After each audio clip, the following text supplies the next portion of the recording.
Subscribe करिए YouTube study channel को और बेल आइकन का बटन दबाइए लेटेस्ट स्टडी अपडेट सबसे पहले पाने के लिए। जरा सोचिए, एक ऐसा देश जिसके पास दुनिया का सबसे बड़ा तेल का खजाना है, मतलब सऊदी अरब से भी ज्यादा, तो जाहिर है दिमाग में एक बहुत ही अमीर, एक खुशहाल देश की तस्वीर बनती है। बिल्कुल।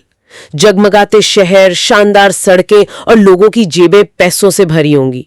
लेकिन क्या हो अगर मैं कहूं कि उसी देश में सुपरमार्केट के शेल्फ्स खाली पड़े हैं और बिजली घंटों तक नहीं आती और लाखों लोग अपना घर-बार छोड़कर पैदल ही देश से भाग रहे हैं। ये कोई कहानी नहीं है, ये वेनेजुएला की हकीकत है। यही वो पहेली है जिसे आज हम सुलझाने की कोशिश करेंगे। तो चलिए शुरू करते हैं। तो सबसे पहले वेनेजुएला है कहाँ? ये दक्षिण अमेरिका के उत्तरी तट पर बसा एक देश है, राजधानी कराकस। लेकिन इसकी असली पहचान, जैसा आपने कहा, वो जमीन के नीचे है। दुनिया का सबसे बड़ा प्रमाणित तेल भंडार। ये तथ्य तो इसे कागज पर एक आर्थिक महाशक्ति बना देता है। और इस कहानी को समझने के लिए थोड़ा सा इतिहास में जाना जरूरी है। जरूर। हमारे स्रोत बताते हैं कि लगभग 300 साल तक ये स्पेन की कॉलोनी था। फिर 1821 में साइमन बोलीवर से नेतृत्व में आजादी मिली। लेकिन असली बदलाव तो 20वीं सदी में आया। हाँ बिल्कुल, 20वीं सदी, जिसे वेनेजुएला का स्वर्ण युग या गोल्डन एज भी कहा जा सकता है। 1922 में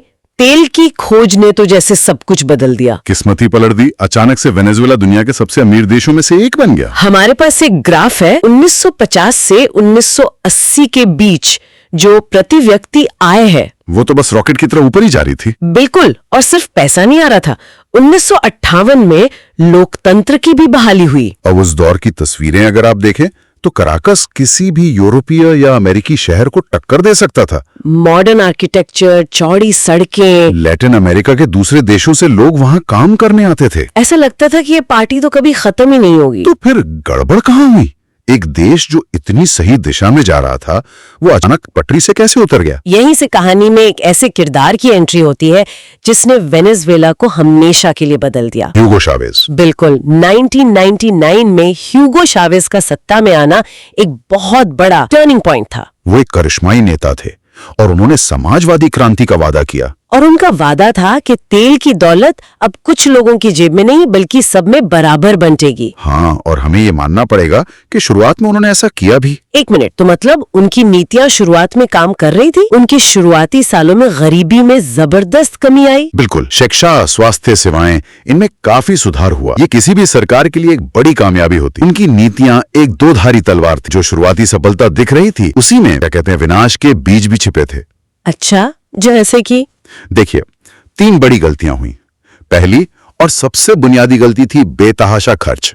मतलब? चावेज ने जो भी सामाजिक कार्यक्रम चलाए, वो पूरी तरह से तेल की आसमान छूती कीमतों पर निर्भर थे। ये एक ऐसी नींव पर महल बनाने जैसा था जो किसी भी वक्त धस सकती थी। अच्छा, मतलब जब तक तेल $100 प्रति बैरल बिक रहा है तब तक सब ठीक है? बिल्कुल सही। और जैसे ही कीमतें गिरेंगी, मुश्किल शुरू। और दूसरी गलती? दूसरी बड़ी गलती थी राष्ट्रीयकरण।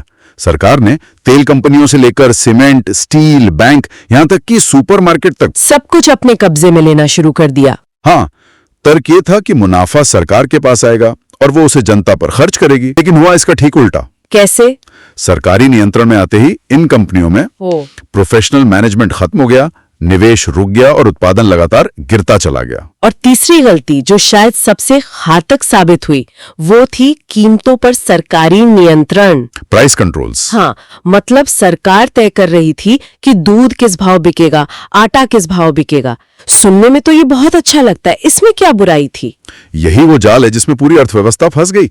आप ही सोचिए, आप एक किसान हैं और 1 किलो चावल उगाने में आपकी लागत 40 रुपए आती है, लेकिन सरकार आपको हुक्म देती है कि आप उसे 30 रुपए में ही बेच सकते हैं। आप क्या करेंगे? मैं शायद चावल उगाना ही बंद कर दूंगी। हाँ। या फिर उसे चोरी छिपे ज्यादा दाम पर बेचूंगी। बस यही वेनेजुएला में हुआ।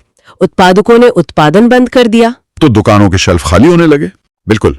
जिन नीतियों को लोगों को सस्ता सामान देने के लिए बनाया गया था, उन्हीं की वजह से बाजार से सामान ही गायब हो गया और इसने जन्म दिया एक विशाल ब्लैक मार्केट को, जहां वही चावल 30 की जगह 300 रुपए में बिक रहा था। विडंबना देखिए, मदद करने की कोशिश ने हालात और बदतर कर दिए। ये तो अविश्वसनीय है। तो 2013 में शावेज की मृत्यु के बाद क्या हुआ? उनके उत्तराधिकारी निकोलस मदुरो ने इन गलतियों को सुधारा? दुर्भाग्य से उन्होंने इन गलतियों को सुधारा नहीं, बल्कि उन्हें और बढ़ा दिया। और यहीं से देश का पूरी तरह से ढहना शुरू हो गया। हाँ, अगर शावेज का दौर आर्थिक कुप्रबंधन का था, तो मादुरो का दौर पूरी तरह से आर्थिक तबाही का था। इसे 3 शब्दों में समेटा जा सकता है: भुखमरी, पलायन और हाइपर इन्फ्लेशन। हाइपर इन्फ्लेशन, ये शब्द हमने सुना तो है, पर इसका असल मतलब, कुछ तस्वीरें हैं जो दिल दहला देती हैं। लोग नोटों की गड्डियों से खेल रहे हैं क्योंकि उनकी कोई कीमत ही नहीं बची थी। हाइपर इन्फ्लेशन का मतलब है जब महंगाई पूरी तरह से बेकाबू हो जाए। एक दिन जो चीज 100 की है, अगले दिन 200 की और हफ्ते भर बाद 1000 की। और वेनेजुएला में तो ये लाखों प्रतिशत तक पहुंच गई थी। हाँ, इसका मतलब ये हुआ कि लोगों की पूरी जिंदगी की बचत रातों रात जीरो हो गई। देश की करेंसी बॉलीवर कागज के टुकड़े से ज्यादा कुछ नहीं रही। एक स्रोत में तो ये भी था कि लोग दुकानों पर पैसे गिनते नहीं थे, तौल कर देते थे। हाँ, 1 किलो टमाटर के लिए 2 किलो नोट। आप कल्पना कीजिए। ये तो दिमाग को सुन कर देने वाली बात है। हाँ। और इसका सीधा असर लोगों की थाली पर पड़ा होगा। सीधा और बहुत ही क्रूर असर। खाने पीने की चीजों की, दवाइयों की भारी कमी हो गई। लोग भूखे रहने लगे। और जब किसी देश में हालात इतने खराब हो जाएं, तो लोग देश छोड़ देते हैं। आंकड़ों के मुताबिक 70 लाख से ज्यादा लोग वेनेजुएला छोड़ चुके हैं। 70 लाख? हाँ, ये सीरियाई संकट के बाद दुनिया के सबसे बड़े शरणार्थी संकटों में से एक है। हमारे पास एक नक्शा है जो दिखाता है कि लोग कैसे पैदल ही कोलंबिया, पेरू, ब्राजील जैसे देशों की तरफ निकल पड़े। तो जब अर्थव्यवस्था इस तरह ढह रही थी, लाखों लोग देश छोड़कर भाग रहे थे, तब सरकार क्या कर रही थी? क्या दुनिया ये सब चुपचाप देख रही थी? सरकार अपनी नाकामियों को सुधारने के बजाय सत्ता पर अपनी पकड़ और मजबूत कर रही थी। मतलब 2018 और फिर 2024 के जो चुनाव हुए, उन पर गंभीर सवाल उठे। अमेरिका, यूरोपीय संघ और कई लैटिन अमेरिकी देशों ने उन चुनावों को धोखाधड़ी करार दिया। कहा कि विपक्ष को चुनाव लड़ने ही नहीं दिया गया। और इसने वेनेजुएला को अंतर्राष्ट्रीय स्तर पर अकेला कर दिया। बिल्कुल, और इसी वजह से अमेरिका के साथ उनके संबंध बहुत खराब हो गए। हाँ, वो खुली दुश्मनी में बदल गए। अमेरिका ने मादुरो सरकार पर मानवाधिकारों के हनन, भ्रष्टाचार और ड्रग्स तस्करी तक के आरोप लगाए। और फिर अमेरिका ने कड़े आर्थिक प्रतिबंध लगा दिए। हाँ, बहुत कड़े। इन प्रतिबंधों का क्या असर हुआ? इन प्रतिबंधों ने, आप कह सकते हैं, वेनेजुएला की अर्थव्यवस्था की ताबूत में आखिरी कील ठोक दी। सबसे बड़ा असर ये हुआ कि वेनेजुएला के तेल का निर्यात लगभग रुक गया। जो उनकी इकलौती जीवन रेखा थी, वही कट गई। हाँ, लेकिन यहाँ एक बहुत जरूरी और मुश्किल सवाल खड़ा होता है, जिसे हमारे स्रोत भी उठाते हैं। इन प्रतिबंधों का असल नुकसान किसे हुआ? क्या इनसे मादुरो सरकार कमजोर हुई, या फिर वो आम लोग और ज्यादा पिस गए जो पहले से ही सब कुछ झेल रहे थे? ये एक बहुत ही अहम सवाल है जिस पर दुनिया भर में बहस होती है। तो अब जब हमने ये सब देख लिया है, तेल की कीमतें, नीतियां, मादुरो का शासन, प्रतिबंध, तो क्या कोई एक चीज थी जो गलत हुई, या ये एक परफेक्ट स्टॉर्म था? ये इस कहानी का सबसे बड़ा सबक है। ये कोई एक गलती नहीं थी, ये एक दुष्चक्र था। एक के बाद एक 5 गलतियां जो एक दूसरे को और भी बदतर बनाती गईं। अगर हमें बर्बादी की रेसिपी बनानी हो तो वो कुछ ऐसी होगी। हाँ, कह सकते हैं। तेल। बिल्कुल, पहला और सबसे बुनियादी कारण, तेल पर हद से ज्यादा निर्भरता। पूरी की पूरी अर्थव्यवस्था एक ही चीज के भरोसे थी। जब तक तेल महंगा था, सब ठीक लग रहा था। जैसे ही कीमतें गिरी, पूरा ढांचा ढह गया। और उस तेल के पैसे से ऐसी नीतियां बनाई गई जो आत्मघाती साबित हुई। तो दूसरा कारण, अस्थिर समाजवादी नीतियां। हाँ, राष्ट्रीयकरण और कीमत नियंत्रण ने उत्पादन की कमर ही तोड़ दी। तीसरा, उस पर मिलाया गया भ्रष्टाचार और कुप्रबंधन। तेल से आने वाले अरबों डॉलर देश के विकास में लगने के बजाय कुछ लोगों की जेब में चले गए। और जब ये सब नीतियां फेल होने लगी तो सरकार ने लोगों की सुनने के बजाय लोकतंत्र का ही गला घोंट दिया।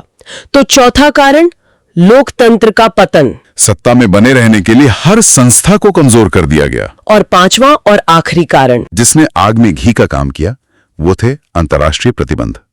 अमेरिकी प्रतिबंधों ने उस अर्थव्यवस्था को पूरी तरह से घुटनों पर ला दिया जो पहले से ही आईसीयू में थी। तो ये सब कैसे एक दूसरे से जुड़ा हुआ है? हर समस्या ने दूसरी समस्या को और भी भयानक बना दिया, जब तक कि सब कुछ ढह नहीं गया। तो अंत में वेनेजुएला की कहानी सिर्फ एक देश के पतन की कहानी नहीं है, ये एक चेतावनी है। बिल्कुल, ये त्रासदी दिखाती है कि सिर्फ प्राकृतिक संसाधनों का भंडार होना किसी देश की सफलता की गारंटी नहीं है। बिना अच्छे शासन और समझदारी भरी नीतियों के सोने का खजाना भी मिट्टी में बदल सकता है। हाँ, और हमारे स्रोत भविष्य को लेकर कोई भविष्यवाणी नहीं करते क्योंकि कहानी अभी खत्म नहीं हुई है। तो जाते जाते सुनने वालों के लिए एक सवाल छोड़ जाते हैं। जरूर। क्या प्राकृतिक संसाधन किसी देश के लिए वरदान है या अभिशाप? वेनेजुएला की इस दर्दनाक कहानी को जानने के बाद यह सवाल और भी गहरा हो जाता है। जो जमीन के नीचे दबी है या वो जो उसके संस्थानों, उसकी व्यवस्था और उसके लोगों के अंदर है?